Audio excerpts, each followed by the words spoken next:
super excited to be here and partnering with Superside for this session. I'm also very excited for it because we're going to be talking about two topics that I'm personally very passionate about. I've spent a lot of time in B2B tech marketing, and the creator economy has been a personal passion and interest of mine. So here we are covering both of those topics and the intersection of it. So today we'll be covering, as you know, obviously, how big brands can leverage the power of content creators. And I wanted to give an intro by asking or, phrasing. You've probably seen some of your favorite content creators talking about some of your favorite brands, giving them a shout out on social media. And you might have thought, that's a good shout out. That's pretty powerful, especially if it's a content creator that has a lot of influence on a social platform. By the way, I was still hearing music. I don't know if it's now gone, but I think it is. Okay, just wanted to make a note of that. And you're right if you ever thought that's a good shout out. And the thing is, though, we're typically used to seeing B2C brands getting that shout out or that UGC aspect more online. And B2B has less of a presence at this moment. But I think it is really changing over the past 2 years, at least from my personal standpoint. I'm seeing a lot of change. I'm also getting reached out by a lot of B2B brands, which also tells me, it gives me the signal that something's up. So I'll move on with our agenda and we can get right ahead because we do have a lot of material to cover. And I promise it's not going to be boring. It's going to be super engaging and super actionable at the very end. But here's what we're going to cover in a nutshell. How and why are B2B brands looking to diversify their content? What is UGC? What it looks like? How has it positively impacted goals? What makes UGC different from other content? Tips to start using UGC. This is the most actionable part, I think. And how to work with content creators. I literally created a guide for you guys. And then how to use UGC in your content funnel. And maybe at this point, I have a quick question. You can put your answers in the comments.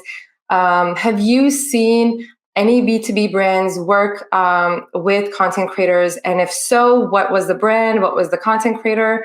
Did you enjoy seeing that? What were your thoughts on seeing a campaign like that on social media? And let's get right into it. So one thing we didn't cover about my bio is that I spent the last year or so in Web3 and crypto space. And so I have this now habit of including memes and GIFs into all my presentations and wanted to start this session off with one as well. So right now, this is from Mimi and Eunice. I really like this, really gets the point across in my opinion. Attention is scarce, information is not, I rest my case. In today's day and age, we are literally not competing for our buyers' money and budgets anymore, but more so for attention and time. And I think this has been shared in the online world a lot of times. So you're probably familiar with this attention economy as well, this phrase or concept. And I'll get the right clicks now. Okay, and with that, we start to ask ourselves as brands, how can we be different? How can we grab more of that attention? And the thing is to make our jobs more difficult as B2B marketers at any given point in time, and data backs this up, there's only 3 to 5% of people that are in the market to buy a solution. And then we say, okay, challenge accepted. And then we try to level up our content and ads, and we try to get it, fine-tuned, and we try to get it in front of the right audience. But then we end up doing this. We create a lot of sameness and repetition. And the thing is, what happens then is our buyers do this. And this is supposed to be a very fast-moving GIF, but when we uploaded the slides, it had to be a static image, so please bear with us. But literally, this is someone that's scrolling on a very, very fast pace. And then what happens is, we don't stop unless we see a feed stopper is what I say. And this is something that when I was, working on this presentation, I took those ad screenshots on LinkedIn. Those were the first 4 that came, that appeared on my feed. And then this was the next one. That was not an ad, but this was the feed stopper for me. It's a real picture. This is from a friend who's a real estate agent in Toronto. She posted this picture. It's not UGC, but I wanted to show you this because it was what stopped me on LinkedIn. It's a genuine picture. It's likely from either a client of hers, or maybe it's from a viewing that she's taking her clients to, and it's different. And that's the point. So that's where I like to continue with UGC. So how does UGC enter into the picture to break through this wall of sameness? And I don't know if this phrase has been coined, but it's something that I like using a lot, this wall of sameness. And literally, we're trying to break through that wall of sameness and be that feed stopper. And that's exactly what we are able to do with UGC, in my opinion. So from where I stand, there is 3 key reasons to use UGC, and I'm going to try to support this with some stats to level up your confidence in UGC as well. So this is like my validation section of the session. Trust, creativity, and audience. Number 1, UGC does perform better than brand-generated content, and this is definitely backed by a lot of different research and data. To give a couple of examples, 92% of consumers trust peer recommendations above all other forms of advertising. This is a huge number. By the way, just a disclaimer, there is no consensus on the percent here. I looked at a lot of different resources. The range is between 80 to 90, mid 90%, but this resource was pretty valid and solid, so I took this one. And UGC is 20% more influential when it comes to purchase decisions. That's huge, and 35% more memorable than other types of media. And what's more is that it's also the word of mouth programs can amplify the impact of paid ads by 15%. So what this means is when it's paired with other types of content and ads that you are putting out within your content strategy, it helps to lift up everything else as well in your strategy. The second point is it's easier content and added level of creativity. First thing is about the content production. I feel like it's like outsourcing the content production to someone who is already doing this professionally, and they have their own setup, they have their own equipment, they have their own systems to create efficient, they have their systems to efficiently create content. And it's like you are outsourcing that whole production because you give them the liberty to, create whatever formats. Obviously, there is a brief and some guidance, but typically brands like to actually give the creative freedom to the creators. And anyway, the point added to this is if you're not using this, and if you're trying to create this level of content in your content strategy, then you likely either need to hire some in-house employees to help you out with those different skill sets that can enable you to create this content, or you outsource it to an agency, for example. And a lot of studies and some feedback that I get from my clients shows me that this is actually a lot more cost efficient. Maybe we can talk about this later on in the session in the Q&A section too. And then UGC introduces opportunities for added depth and creativity that results in a 25% higher engagement rate than brand posts.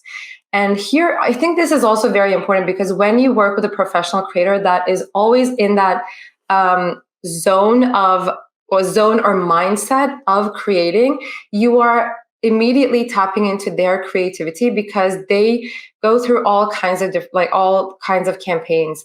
They have worked with other brands that may or may not be similar to you, but in the same industry, for example. So they can immediately bring that added level of creativity to your content strategy. And finally, extending the reach. And I think this is super important. Creators have their own niche down audiences, and you are directly introduced to their fans. That's huge. But what I like to think of it is like, it's like a warm referral. So, if you're trying to pitch an idea to someone, or if you're trying to, get into get a job opportunity or an interview opportunity, and your friend introduces you to someone, this is exactly like that. So they're already getting that referral from someone that they trust. And so now let's see UGC in action. I'm going to check the comments later on to see which campaigns that you've seen so far, but I'm going to show you a couple of examples that I came across and quite like them quite a bit. And they are all different formats because I wanted to spice it up for you and show you different formats that you can leverage UGC in across different content channels and formats. So this one is a YouTube Shorts. And this was actually supposed to be a video too, and I was going to show you this video, but I'll explain. I'll explain because this is a PDF upload that we made here. This is a YouTube Shorts that was also likely repurposed into a TikTok and Instagram Reels. It is, I believe, 30 seconds or so.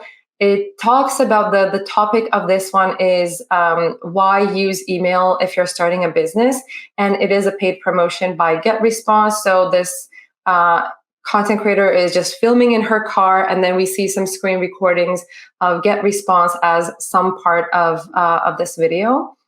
It's quite a good video with a huge reach, actually. And so I might actually share that in the resources in the follow-up emails as well. This is a video, a long-form YouTube video that's sponsored by Hotjar. It's not a tutorial video. It is an insert of a sponsor, so that's a different format as well. Some UGC content is a whole tutorial in a long form. Sometimes it's just an insert that's less than 1 minute. This is that type.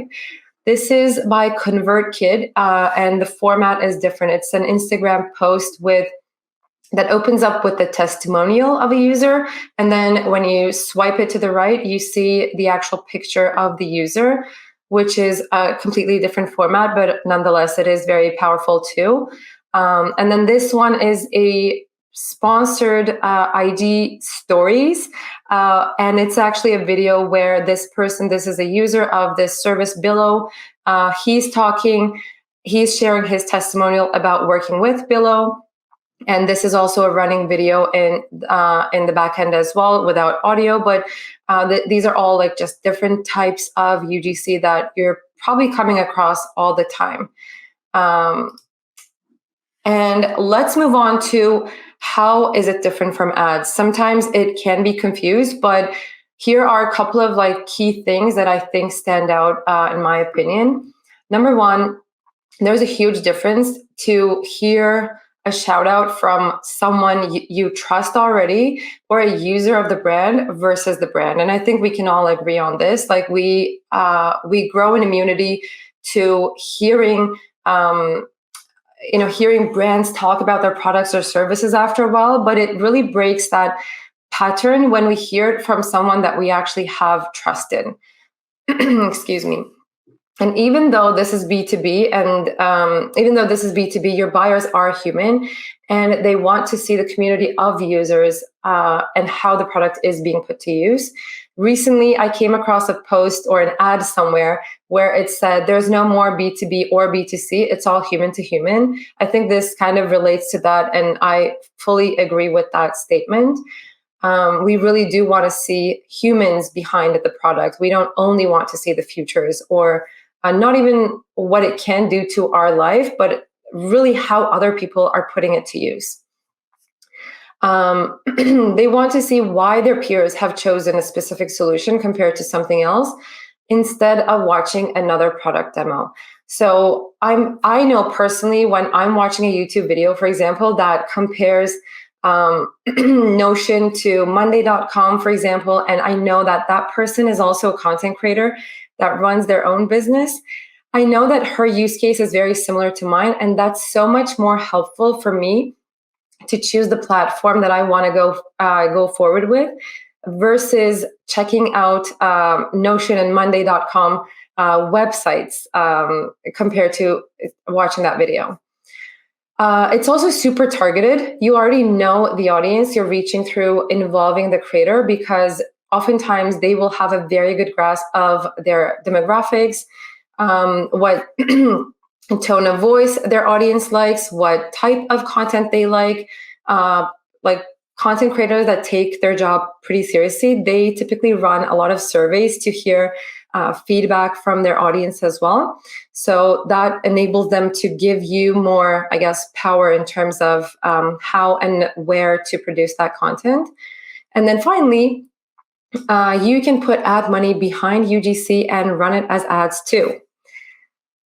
So it doesn't have to be a standalone thing, but it can also be paired up with ads. And this screenshot is exactly an example of that, because this is a short form, under a minute UGC content that we created in partnered with Superside last summer. And this is a screenshot of the promoted ad that on Instagram stories that I came across.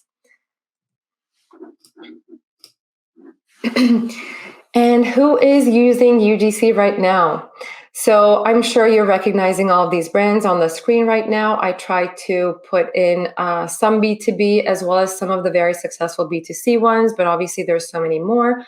A couple to shout out here. I think Monday.com is doing a good job on Instagram. Superside, as you probably know already, they are doing a great job with UGC. They're investing a lot of time and energy into it. And as they mentioned in the beginning, it has been paying off.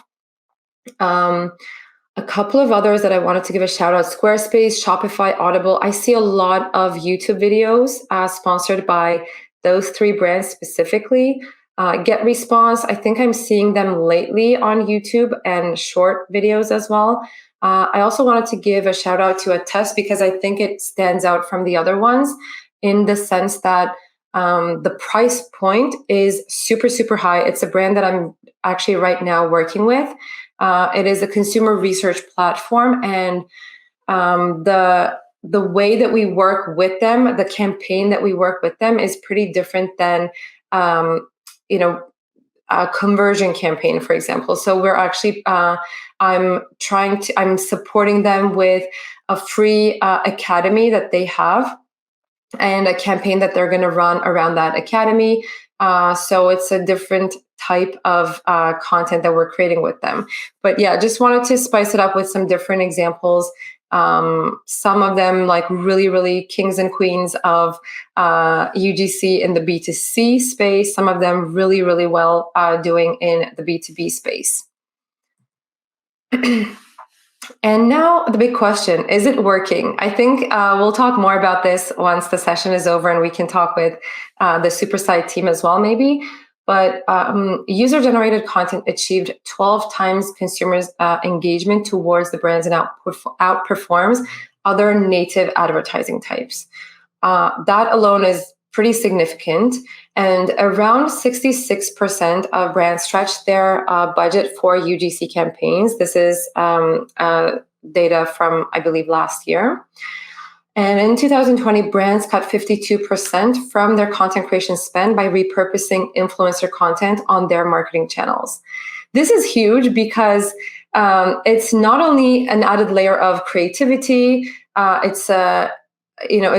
not just adding trust and creativity, but also a lot of cost efficiency as well, as it seems. And I wanted to give a personal example here through this screenshot as well. This is a video that I made for DataBox, a marketing analytics, marketing reporting tool that you may also be familiar with.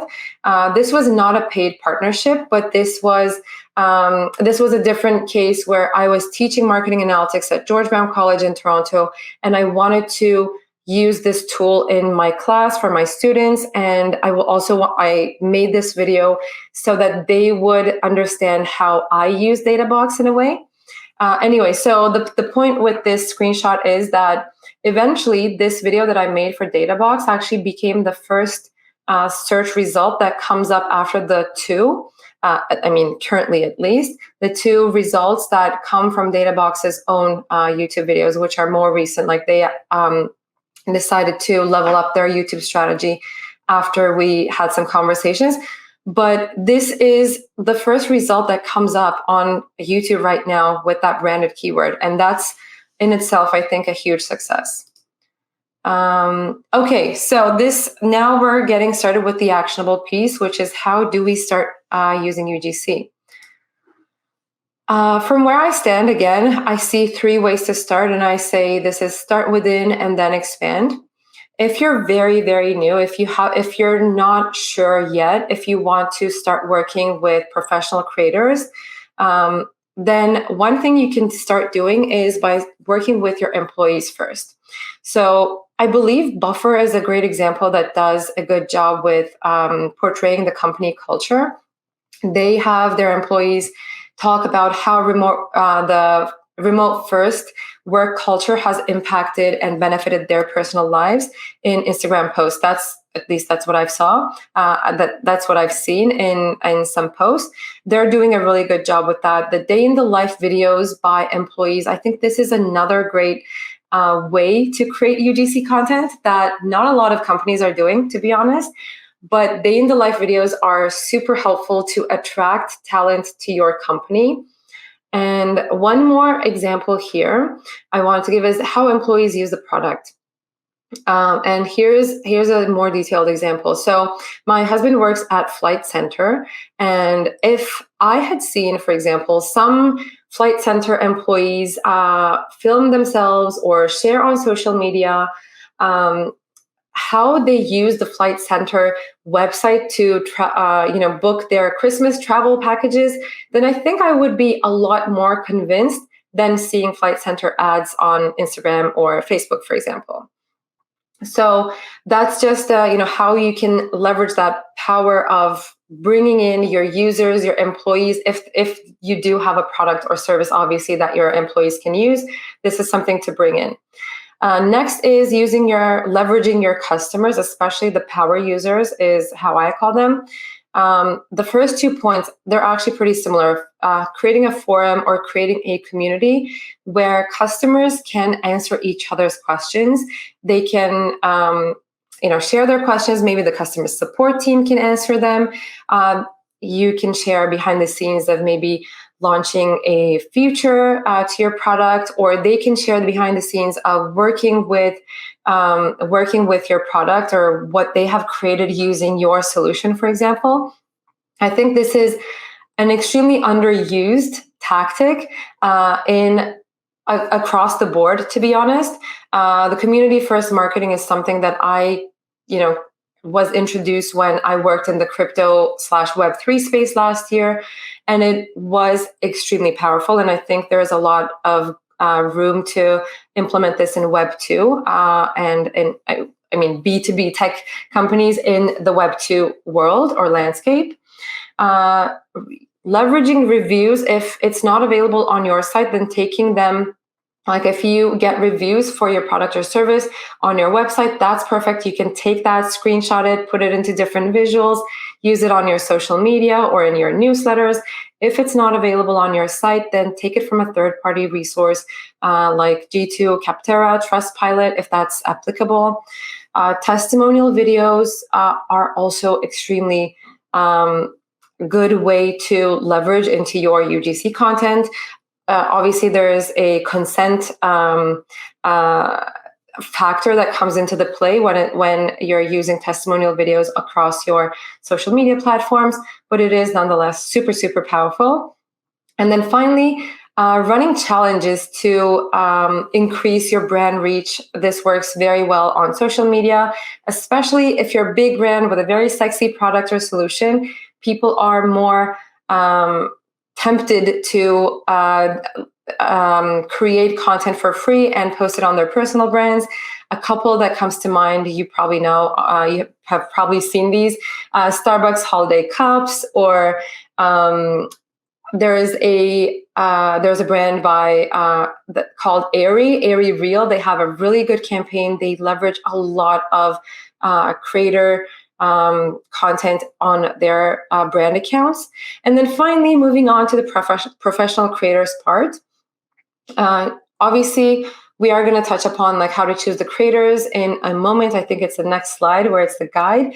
But choose the creators who are on channels that you want visibility on, have a strong alignment with your brand, and have an audience that overlaps with your target customer. And with professional creators, you can actually work on all kinds of content, whether that is tutorials, sponsor inserts, TikTok short videos, just Instagram posts, commentaries, interviews, podcasts, all kinds of formats. Okay, now on to the step-by-step guide to working with creators. And hopefully everything is all right and up to this point. If any questions, please do share them in the comments. We'll get to them, I promise. Number one step in my guide is choosing the right creator for your brand. A couple of guiding questions. Who can represent your brand? Is there an audience alignment? Do they already create UGC? If they haven't ever created UGC before, it doesn't mean that they won't. But just a question to keep in mind. If they have done it before, then it's just much easier to navigate that conversation. Number two is setting the goal. Are you aiming for awareness? Are you aiming for signups for content, event, free trials? Consider setting up affiliate links if you don't already have an affiliate, if you're not a part of an affiliate program as a brand. I think this step is extremely important, and extremely important to have realistic expectations from the different content formats that you're working with.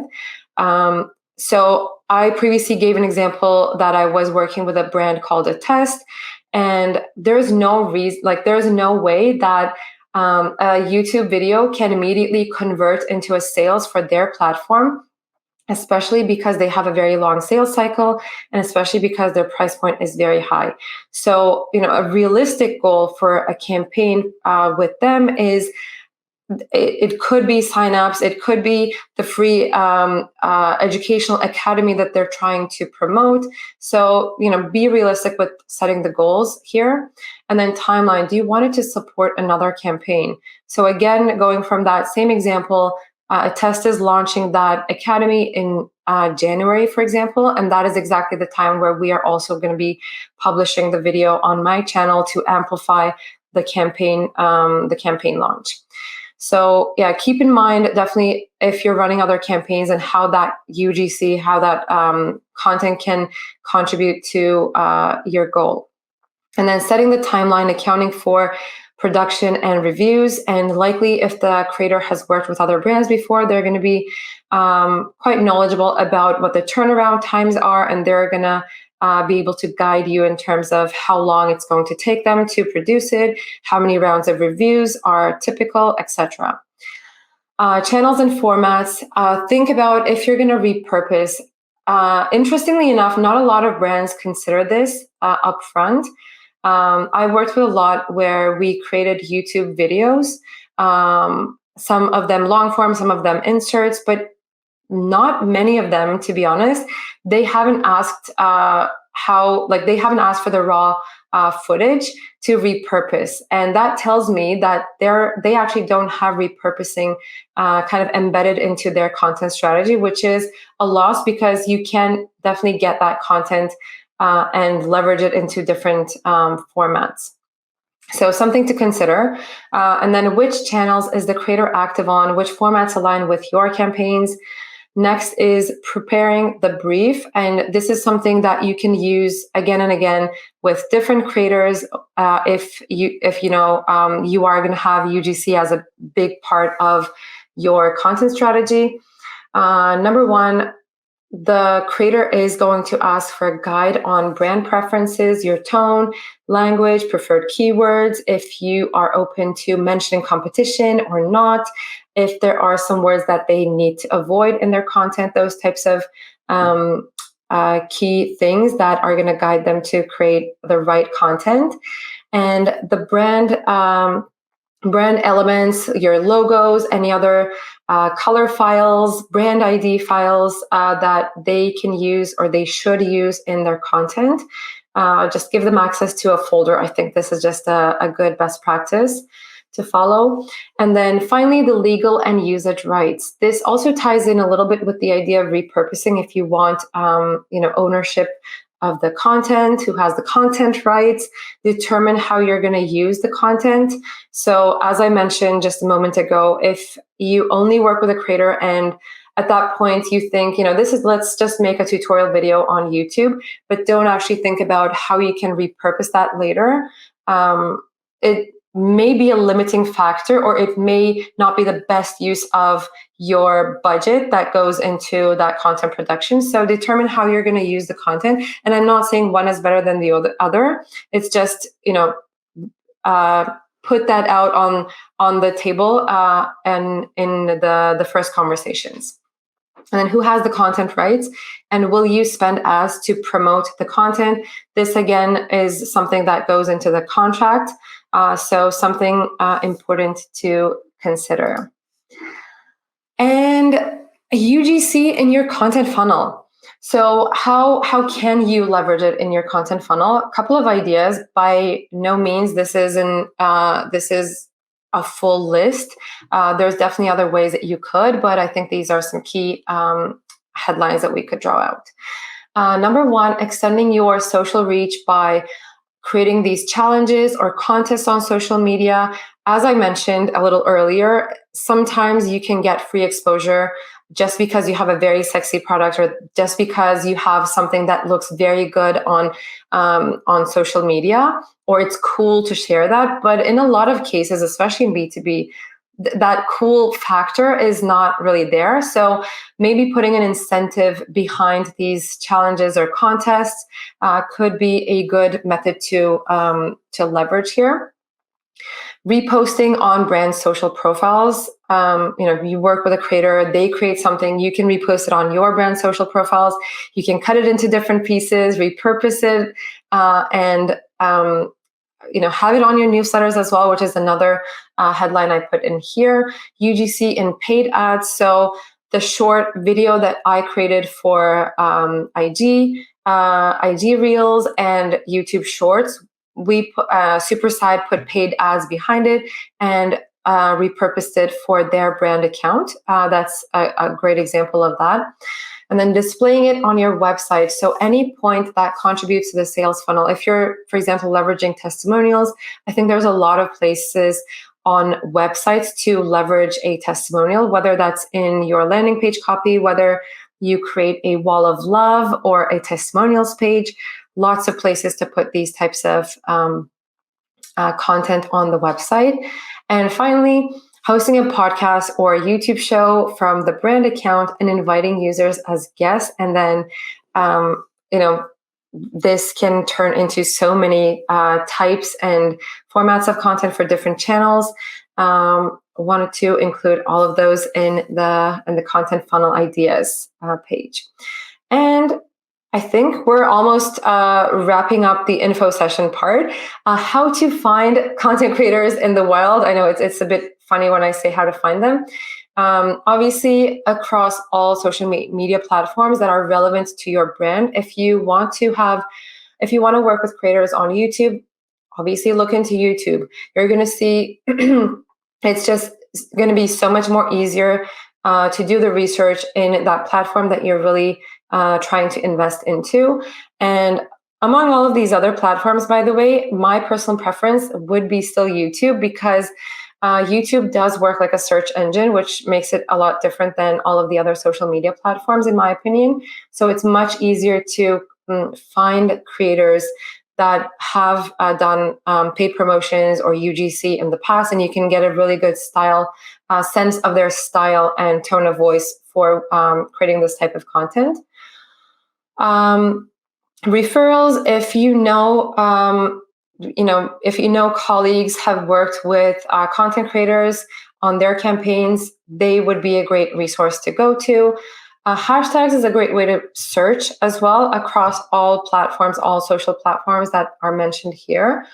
And then if you ever come across, like as a consumer of information on social media or online, if you come across their work with brands in your niche, then that's a great way to identify who you could potentially work with. And finally, influencer marketing platforms. Personally, I've never joined an influencer marketing platform. I'm not sure if creators that are specifically focused on the B2B side of things, they are on influencer marketing platforms, or maybe this is my assumption, but I feel they work better with consumer brands. So didn't want to leave it off the list, but wanted to also share the personal experience with those kinds of platforms too. And with that said, that's a wrap.